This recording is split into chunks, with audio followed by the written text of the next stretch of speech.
Siru is a small rural community in the Wild West district of the Upper West region.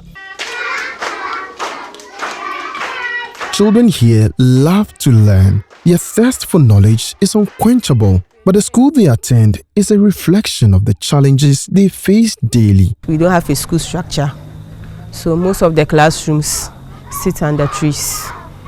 We construct huts almost every time for people to sit and study.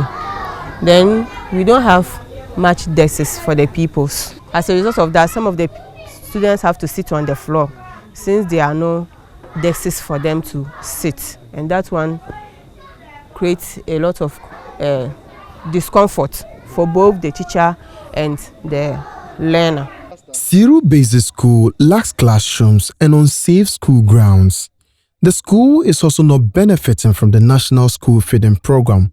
The community during the rainy season have to contribute some foodstuffs, then maybe some cash to buy some of the perishable foodstuffs so that they can prepare for the school.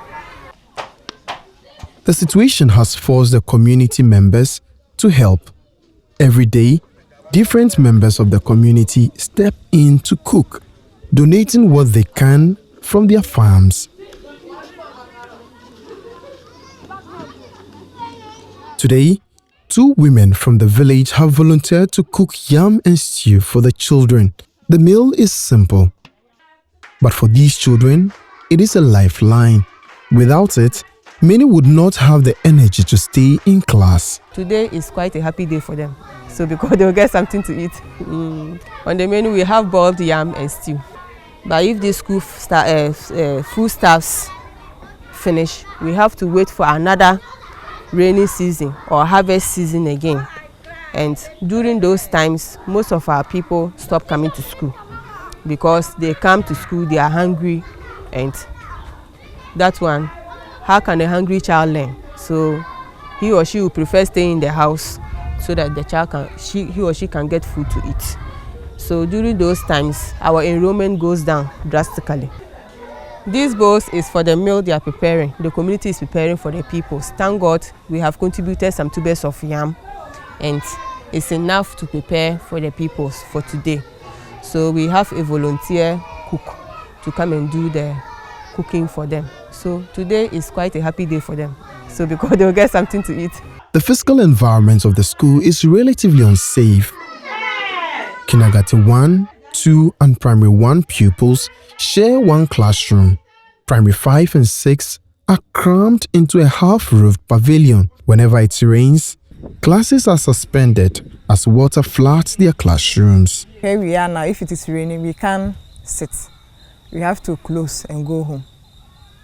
So if, assuming it's rain like for 3 days, we have to be in the house for 3 days. We can't come to school because of the building. We don't have any. On a typical raining day, we actually let the children go home because we can't accommodate all of them here.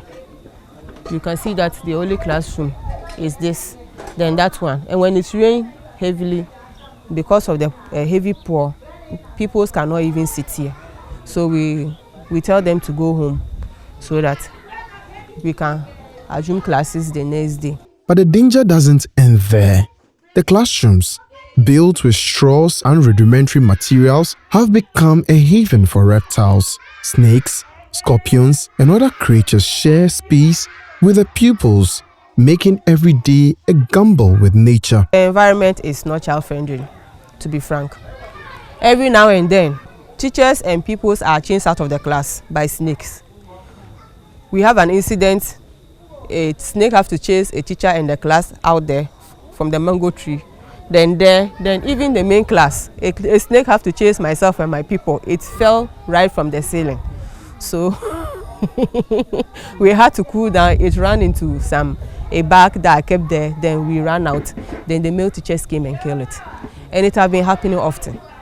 It has been happening often. So it is just God. We are trying to fix our structure. So all of the signs, it's one of the sticks. So I just had this thing. So when I checked, it was a scorpion. But as we are sitting down, we sit small time, we look around.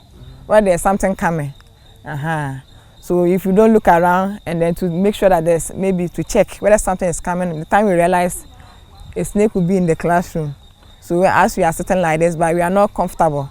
So we are sitting and then we will look. Some more time we'll just check around whether there's something coming or there's nothing coming.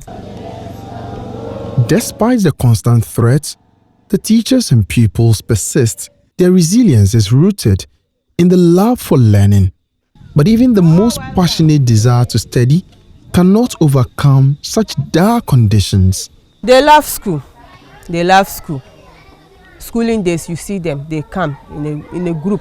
When I was coming, I saw people far, they come from the far end. They come, they move house to house, gather. Then when they come alone, that's what alone gives me joy. I feel I'm making an impact.